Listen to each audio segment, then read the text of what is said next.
Question has to do with my point in the cut. I don't believe Minister addressed it, which had to do with English as a criteria for citizenship selection because of its utility as a language of better integration between Singaporeans and new citizens. Can the Minister confirm whether this is part of the process in assessing new citizens? In assessing individuals for citizenship. Madam Chair, if I may ask the Leader of the Opposition, is he advocating that a test of English should be applied before someone can be considered for permanent residency and citizenship? Is he advocating a position or he's merely asking a question? I believe it would be helpful, so I would advocate for it, and I used the peg of the findings of the latest census report, which spoke of English and how commonly it is spoken in Singapore 10 years ago, comparing 2020 to 2010, and it's much more widely spoken. So the peg that I'm coming in from is its utility as a tool to improve integration between Singaporeans and new citizens. So in that regard, given the new information that we have, I believe it could be a helpful, a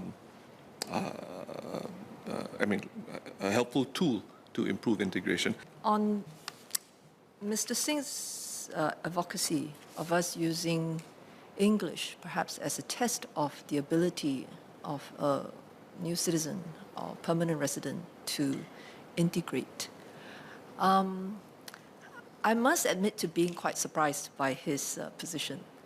The reason being that, firstly, one can imagine that for most applicants to permanent residency and citizenship, if they have been in Singapore for a number of years, particularly if they had worked here, a facility with English is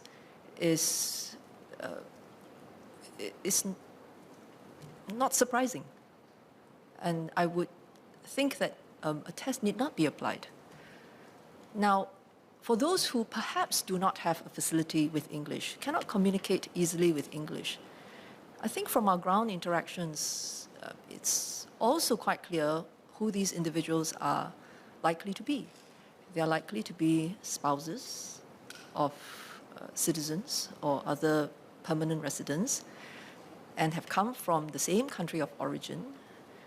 And unless we are saying that we therefore do not welcome such foreign spouses, then I'm not sure to what extent a test of English, that could be applied to prevent them from being considered would be helpful. Thirdly, on the ground, every day we meet with residents who cannot speak a word of English. And I don't think anyone would suggest that they are any less integrated to Singapore society.